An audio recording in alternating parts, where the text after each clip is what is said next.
So tonight we'll be covering our global law trials and experimental domestic safety law variations. These are in place for the 2022 season.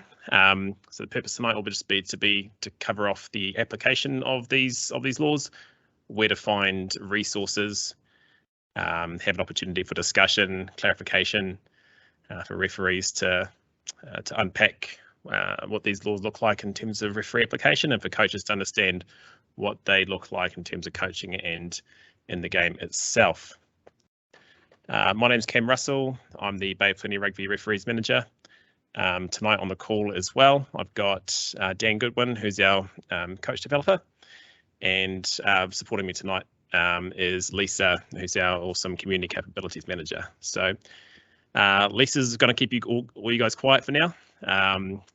So at the moment, we're not going to have microphones turned on or anything like that. And if you're struggling with an internet connection, just I suggest that you just turn your own camera off, and that can sometimes help. So tonight, everything that we refer to tonight, I want to keep reiterating and pointing you guys back to our website. So our law trials page, which was created, the link is at the bottom of the page there. And I really need that to be the central resource that you head back to. All the links are there for World Rugby, for New Zealand Rugby's Rugby Toolbox. There is one slight snag at the moment for those of you who would have tried to jump on to World Rugby's law site today, that they've been having a few issues with that site. It has been down on occasions over the past week, and of course tonight is one of those occasions, so we can't actually view the World Rugby site. However, there is plenty of good content on the New Zealand Rugby Toolbox site anyway, so that I'm sure that law site will be back up and running within a day or so. So anyway, we will have opportunity for questions at the end. This first portion will aim to take between 15 to 20 minutes. We're just going to highlight what the laws are and who they apply to, and then we'll have opportunity for discussion and clarification afterwards. In the meantime, just in case you didn't, you want to capture your question or don't want to forget it, you can also type it into the chat box as well if you want to. So there's an option there. Okay, so tonight, so we'll just cover off what experimental laws are and law trials and just the difference between them. We'll go through all the individual global law trials and experimental domestic safety law variations. And then we'll have opportunity for breakout rooms and questions at the end. Cool, so first up, law trials and experimental laws. So these are all designed with mostly with the player welfare and safety focus. From time to time, they do also have a game design or tactical way of designing the game or changing the game and shaping the game. So the difference between the two at the moment, so our law trials, they're set by World Rugby. They have cycles and they have various ways of applying these, so they can do smaller isolated ones and then roll them out globally, which they are doing at the moment. And then they'll decide which ones to keep, which ones to bin, which ones to modify, and have these in place before a World Cup year, which is next year. So there'll be no law trials next year. The ones that are in place this year will either be adopted into law or will be turfed or modified. So we see these applied right across the world. In contrast to this, or not in contrast, but similarly, our New Zealand Rugby experimental domestic safety law variations, we haven't seen many of these in the past. The domestic safety laws have been about for a very long time. However, the experimental side of things is relatively recent and new. So these only apply in New Zealand Rugby and typically at community level of the game. We'll cover off exactly which grades they apply to, because this does change depending on the actual law itself. So our global law trials, so this is a very blanket, easy to remember application. So if you play secondary school rugby or senior rugby in New Zealand, then the global law trials apply to you. There's no options, no opting in and out, they apply. So the only one exception to this is sevens, in which case the 50-22 and the goal line dropout do not apply. However, you probably won't see most of the other ones in the game of sevens anyway, or won't be an issue. The domestic safety laws, as I mentioned, will vary in application. Just for clarity tonight, when it mentions premier grades, in the Bay of Plenty Rugby, the designated premier grades are Baywide Premier, first 15 divisions 1 and 2, under 16s and under 14s premier grades as well. Everything else is a designated non-premier grade. That's just for the application of these laws. And as I mentioned before, and I will mention it again and will continue to mention tonight, the Law Trials site, I highly recommend, if you haven't brought it up already on your computer or looked at it, that you do end up there at some point tonight or in the near future, just to navigate, look through and unpack and understand the laws for yourself as well. Okay, right into it. So our 5022 is our first global law trial. I'm not going to read from the screen. I can trust that everyone here can read. So feel free to read that for yourself. I'm just going to cover a few of the highlights of a 5022. Essentially, it's a kick that originates from your own half and goes out on the bounce into the opposition 22. So if that phase of play that you kicked it from was inside your own half, then you'll get the resultant line out. Seen this in play already in international rugby and Super Rugby. It was applied incorrectly the other day. If anyone was watching the England-France game, that's been highlighted a few times on social media. But again, referees are human, even with the TMO intervention. So that's one good consideration for referees and coaches alike, is that referees will be learning these laws as much as coaches and players are. So tuning into these laws, understanding when to when to trigger yourself that a kick is inside the half or goes out on the bounce, that will come with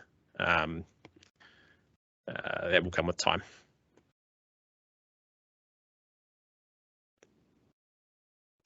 One common misconception, and this is probably a misconception that came from Global Rapid Rugby, where that was about, is that there was also a 22-50, so a kick from inside your own 22 going out in the opposition half. That doesn't apply. So it's only for kicks from inside your own half into the opposition 22.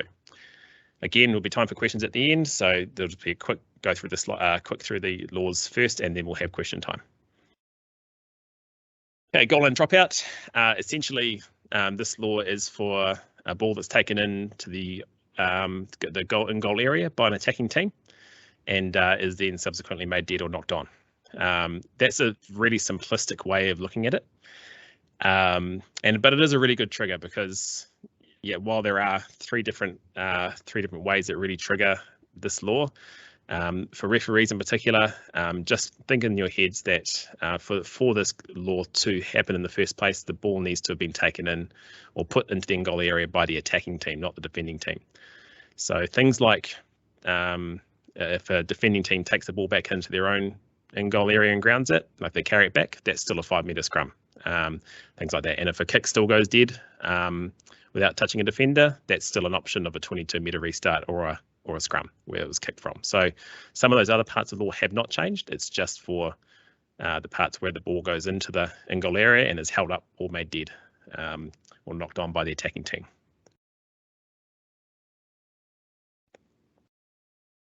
Okay, pre-latching. So this is for times in which a player latches on to the ball carrier.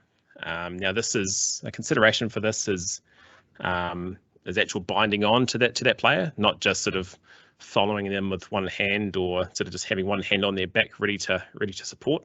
It's actually if a player is properly bound with their arm onto the ball carrier. Essentially, we sometimes see these players go off their feet over the ball and it prevent the opposition from jackling or attacking the ball cleanly. So again, this is actually not really new law. It's just highlighting a part of the game that had become an issue, particularly at certain phases of it. So players have always been required to stay on their feet at the breakdown in recent history. So this is just highlighting an existing part of law. Good consideration for referees in this one is that just because this happens, just like most things in a game, if it doesn't actually have an effect on play or the opposition, then you don't need to always blow the penalty. So we'll unpack that. Referees will unpack that, of course. We'll understand sort of, did it have a real material effect on the game? And if not, then we can carry on playing. But just to be mindful of certain parts of the game that it does have a real effect on. The flying wedge, it's a good old-fashioned term, although the definition has been tidied up and changed in law a bit now with these law trials. So essentially, it is defining the flying wedge as 3 or more players bound together. So if you have a ball carrier plus 2 other people bound on all together before there's any contact made, and so essentially you're avoiding that collision with 3 players hitting a defending player. This is definitely a redefined part of law that has been highlighted. So it doesn't stop setting up mauls. It doesn't stop line-out drives. Essentially, those aspects of the game are still legal. You can still set them up because they're usually instantaneous as to when the contact is, as to when the setup. It's more focused on in running play or off a breakdown. And in which case, there's some good videos on the World Rugby site that we can't access at the moment, but you can definitely all go away and look at for some really, really good video examples of what these look like and what they don't. And our final global law trial is the Cleanout and safety of the Jackler. So the only real new part of law here is the definition of the Jackler, which has been a term that's been around for a long time, but is now actually a defined part of law. So that player who is arriving at the breakdown from the opposition, from the defending team looking to steal or attack the ball. So we're looking at keeping them safe, and particularly their lower limbs. This has a real, the mentality here is bind and drive, not dive. So that's the mentality for arriving players. This is covered quite a bit in discussions at Rugby Smart in particular. It's that entry to the breakdown for all participants. So if we've got that mentality, that safety mentality and that Rugby Smart mentality, then Dan's been doing some really good work at those workshops to set up what that looks like. Dan, when we get to our questions, before we get into our questions, I can get you to plant some seeds around with the coaches around what they could think about with things like this.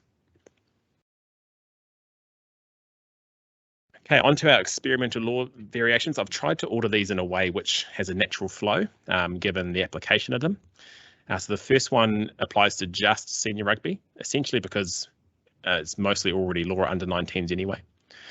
It's a scrum push going 1.5 meters, so it cannot go further than 1.5 meters. Now the only exception to this is for a 5 meter scrum, so there can still be the option of 5 meter scrums in this case. So essentially it operates the same as under 19 law, so players will, any player who's moving from under 19s into senior space won't find any difference with this law. However, it will be a bit of a change back for some senior players who have been playing for a while. So again, this comes down to referee application as well and how they work with the forward packs. We would expect that referees use their voice and communicate with the players. A good thing to set up pre-game and to be nice and loud during a game as well. And prevention is the key here to prevent from even blowing an infringement for going too far. So referees do have a fair bit of control with this in the sense that they can prevent these infringements from occurring. But certainly it is good to know that for teams that they will have a limited push in the scrums. Scrum resets. So this application is for all secondary school and senior rugby, regardless of the grade. And this is to do with resets where the scrum has already begun. This has already been clarified a few times since these EDSLVs have come out. So once the scrum begins, so the ball has left the hands of the halfback, that's when the scrum begins.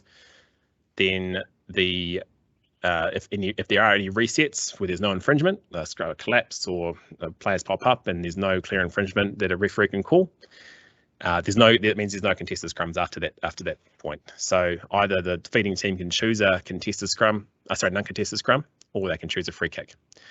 Now, the good clarification point here, and I will cover this off even though it is written down there, is the application of a free kick option.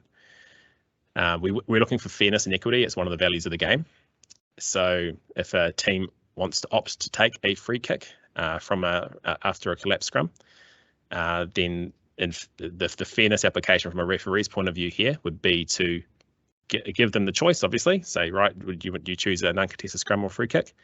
But then give fair warning and opportunity to the defending team to maybe get up off the ground. If there's a collapsed scrum, make sure the players are safe, and fair opportunity to retire the 10 metres. That would be the fairness and equity side of this law. It's not designed to for a quick tap to be taken, and then referees shouldn't treat it as such, and should allow all players and participants to regain their feet and to understand what is happening in the game. For any resets during the setup, these remain just as such. So if a scrum collapses on the hit, or the referee's not happy with the space or with the stability of the scrum, then the scrum crouch bind set call just begins again. An offside at the scrums.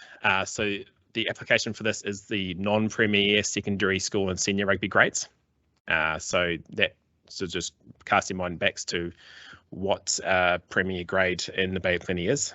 So the offside, this essentially extends the offside at the scrum law from under 13s up to right up through these grades, where the tunnel of the scrum is the offside line for the defending for the opposing halfback. So not much really. It's quite a black and white rule, this one, and it just creates a bit of bit more space and opportunity at the back of the scrum for the attacking team.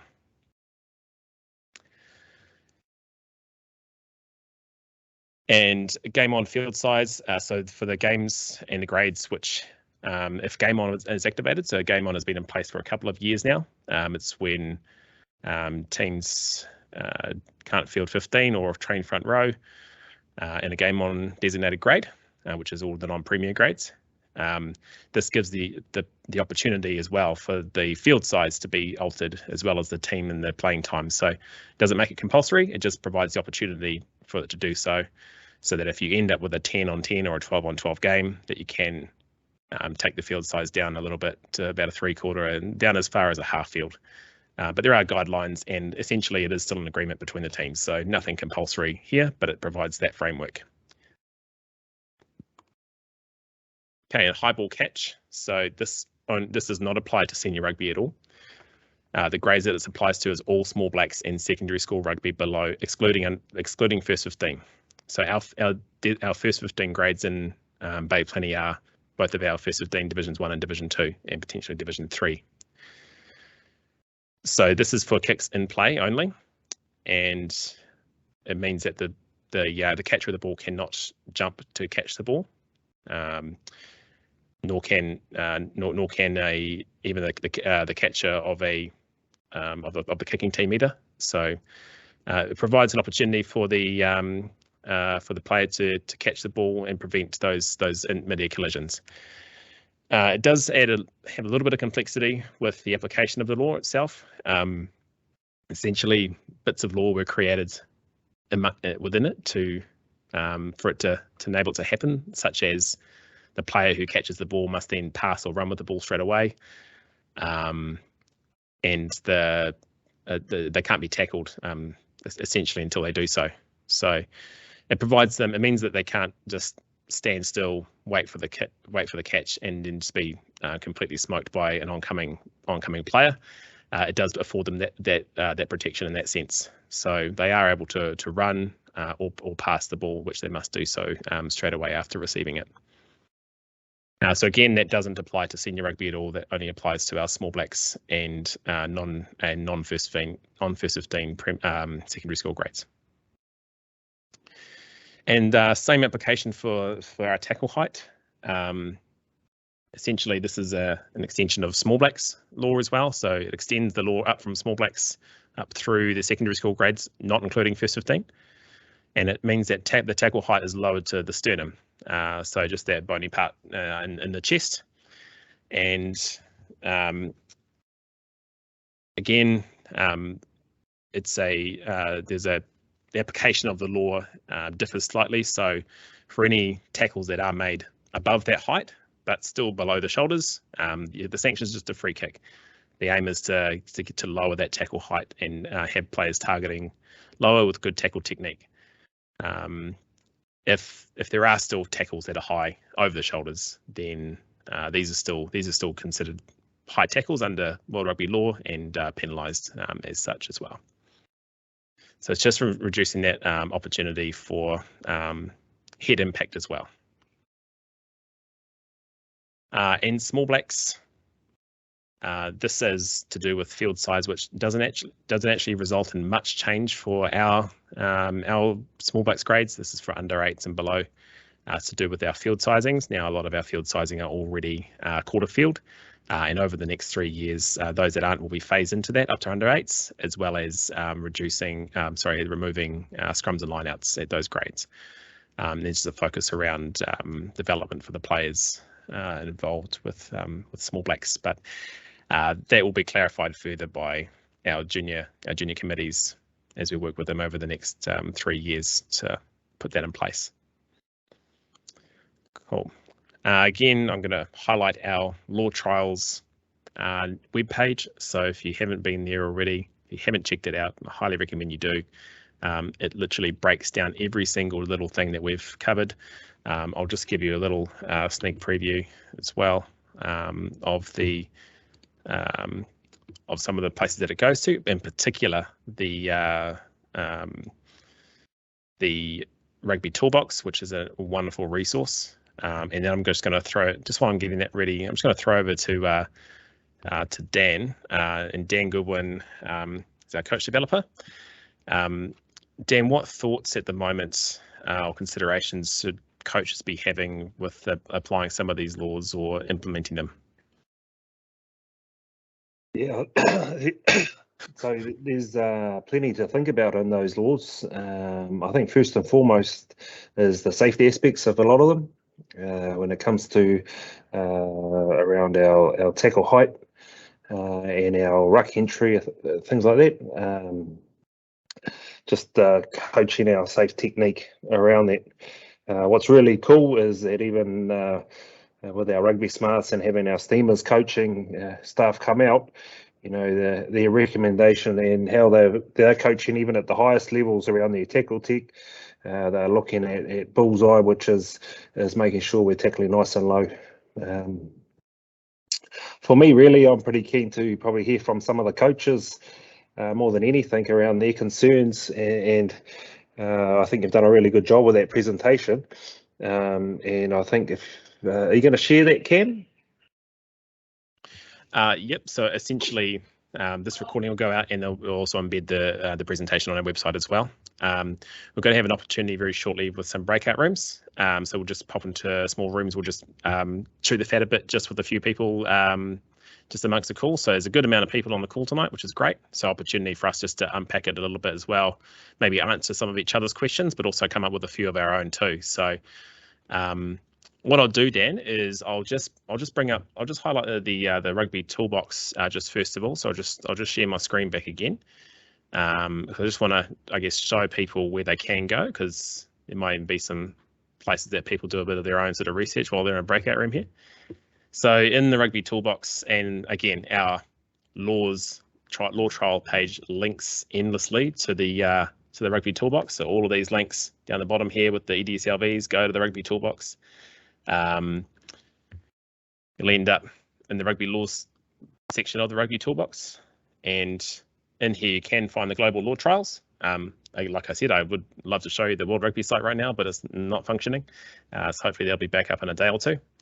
But New Zealand Rugby still has these in the law trials within their Rugby Toolbox, but also the experimental DSLVs. So for each of those DSLVs, it's got a little explanation, and for a couple of them, it's also got some videos.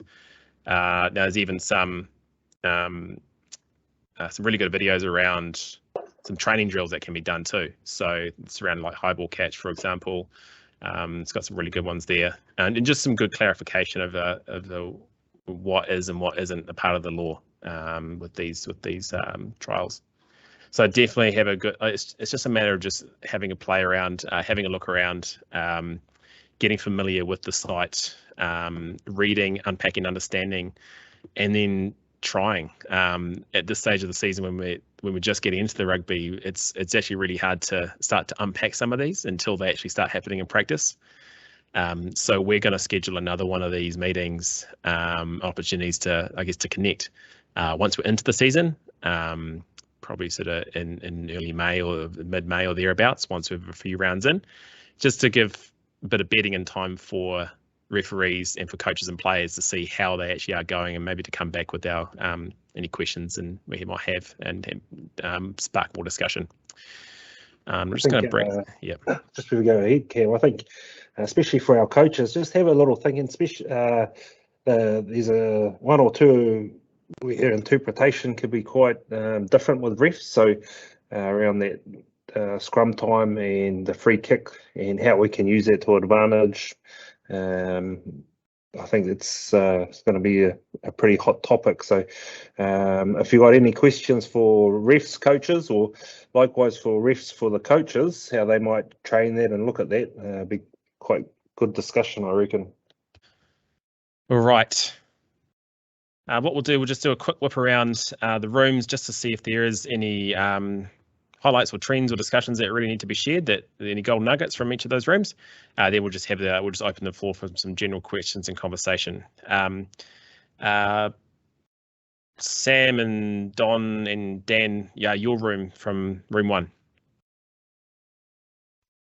I think our discussion was mainly around scrums. We saw that as the one that was going to be most questions, probably both way, from coaches and from referees, and just understanding the interpretations at scrum time and making sure that we're not guessing, but also that teams aren't milking if they're a non-dominant scrum, or it suits to have 8 defending players sitting in the middle of the field at an uncontested scrum. So yeah, that was most of our discussion, and at the end got in a bit of a discussion around just targeting limbs and jacklers and things like that, but nothing too contentious. I guess for me personally, a question was the point that you raised earlier around giving time to set up after the free kick, and although that has a fairness aspect, does that kill the point of them in terms of speeding up the game, because you don't slow down for a free kick for anything else at scrum time? So I guess it's a discussion maybe for later to thrash out on that. Yeah, it's definitely I guess a referee application discussion, Sam. So no, good point, and we'll have to make sure there's some good consistency across the board there. Good stuff. So from room 2, Lisa, someone from in your room. Sean said he's gonna share from our group. Oh, Sean, what a legend! Thank you, Mr. Curra. I didn't say that, but all right. From our group, one question that I had that we didn't know was, is there a signal yet for flying wedge? Because I think Braden had it on the weekend and we didn't quite know what to do. But yeah, if anyone knows the answer to that. It's like the Mighty Ducks flying V formation that they do when they are getting into formation, is the one you do, I reckon, mate. Oh, sweet. Cheers, Sam. I think just like some aspects of the game, those secondary signals can be a little bit made up sometimes, or just not at all. So probably just your primary signal for the penalty, and then maybe some verbals afterwards might suffice. But I do wish that Sam's suggestion there will be adopted into law before the World Cup. Yeah, exactly. Anything else from that room? Instructions if I was you, Sean. Yeah. What's that? I would use obstruction if I was you. Yeah. I see. Boot, did you have anything else? Yeah, we talked about the clean out and safety of the Jackler at the breakdown. We think the days of players flying in and trying to take out the Jackler is far gone. They're going to have to learn a different technique. In fact, they're going to have to possibly stop before they actually try and wrestle the Jackler out of position. Yeah, it'll be interesting to see how coaches coach their teams in regard to that. But yeah, anything to protect the Jackler, it's got to be a good thing, because they just keep too many serious injuries month by month. I think it's a good point, Peter. I guess the considerations are control and safety. So if you really focus on the safety, does it look safe? Does it feel safe? Are other participants being kept safe? So there's that wonderful law of dangerous play, and that can be applied across the board. And of course, there's control. Is the cleaner in control of their body? Are they in control? Like if you took that Jackler away, would they maintain their feet? I guess is the thing, or would they end up just flat on the ground? So if the answer is the latter, and that's probably something that you'd consider as a penalty, because essentially you're just going straight to ground and ending up on those lower limbs of that Jackler as well, which you want to avoid. So, no, good point. Okay. Sorry, Cam. Is there any questions from coaches around that one, around the Jackler? I think Cam's nailed it by saying if you took away the Jackler and they land on their face, you probably got an easy decision. But have any other coaches here got any questions?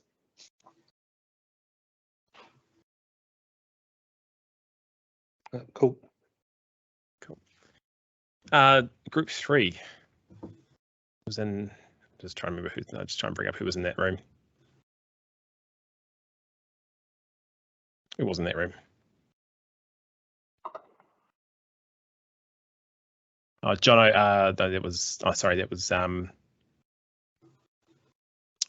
Yeah, sorry. It was in Wedderburn and Pat and Joe Savage, etc. We picked Joe as our spokesman. Oh, go on, Pat. You're the one that talks the most. Yeah, I think basically Al's conversations are around the Scrum. Me being a Scrum coach, that's pretty much the only thing that got brought up.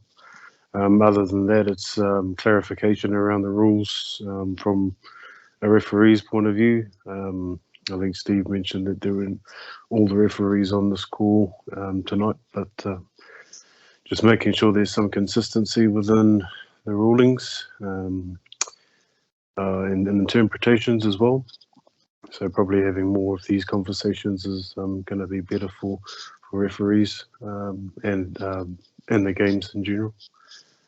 In terms of Scrum, I just had an issue of in the weekend where, what constitutes moving 1.5 meters as opposed to twisting or having a loose head prop, dominating a tight head prop, and losing that advantage as well.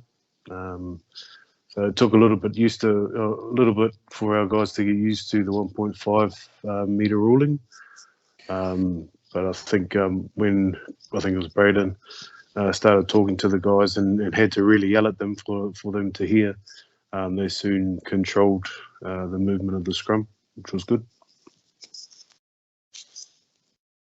No, it has a couple of really good points there, Joe, and I think that communication from the referees is absolutely critical for that 1.5 meters. And the sooner referees can, sound that out to the players and be aware of their voice and how that affects the eardrums of people who are huddled in the scrum as well, is pretty key. And there might be some considerations there as well for players and their systems in a scrum too. So if one player hears it, how do you get that message across to the rest of the players in your team, and how do you control yourself as a pack? So a few good considerations there. And certainly just on your point around the consistency and the messages and how our referees are understanding this, I'd actually really encourage as well coaches or players to, if there is anything particularly around our law trials and EDSLVs, just that they want further understanding or want some consistency about, channel it through me. My email address is plastered all over the Bay of Plenty Rugby website. My phone number's there as well. If I'm getting some consistent messages that are coming in, like with some consistent themes, these are really easy to unpack at our referees education sessions. So the more communication that we get around it, the better. And I think the better the game will become as well. And obviously anything that we do into the season as well will help there too. Dan, any thoughts on that at the moment? Before I jump to the last group?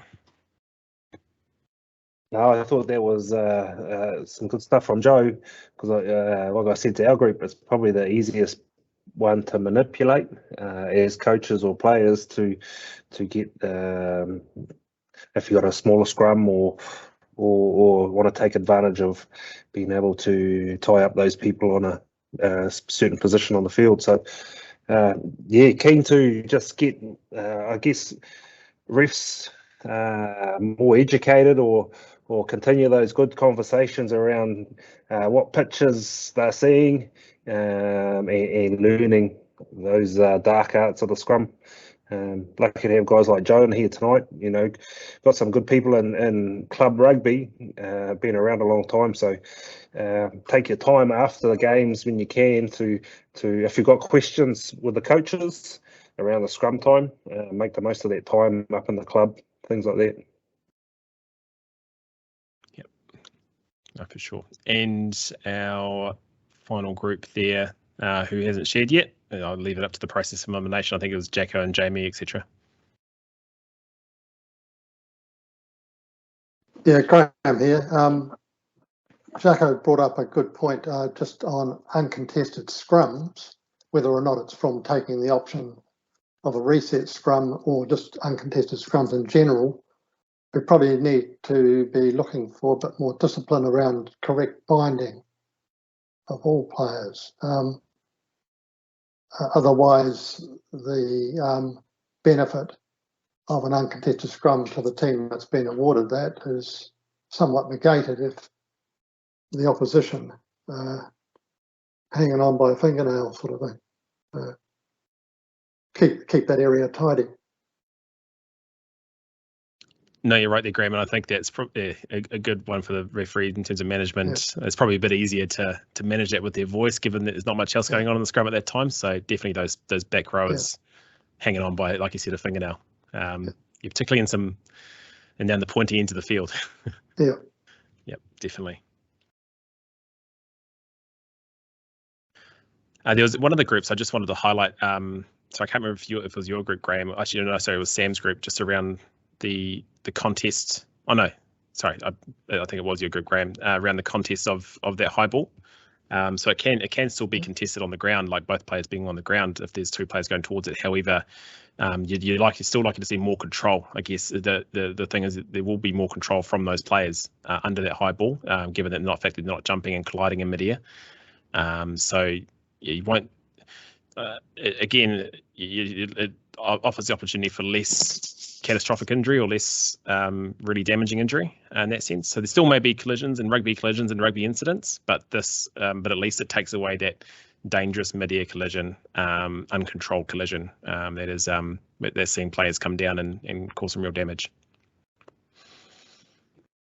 Anything else to add from any of the groups, or any general open for questions or comments or gold nuggets?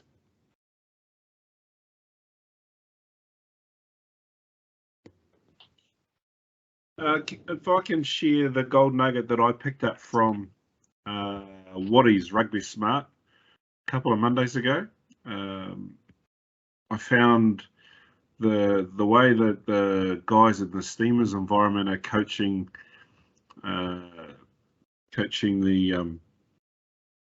tackle with the whole dip and load, shoulder on, and all those sorts of things. To me, it just made it so much easier. Now I now watch games and can see tackles where the tackler doesn't dip and load, and there were a number of potential head clashes, especially in last night's double-header games in Super Rugby Opiki, where players are going to get themselves into trouble if they don't dip, because if they make contact with the head like a headbutt, they could find themselves sitting on the sidelines or having an early shower.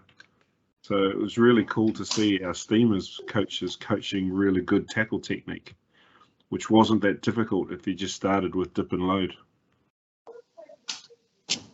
So I'll just reiterate our website. Please head along and have a look. So biprugby.co.nz /law-trials. Again, all the resources are hyperlinked there.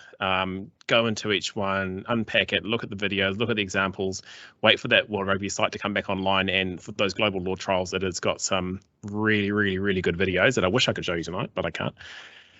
But you guys can watch those videos in your own time, and it shows really good examples of what the law is about and what it isn't about as well.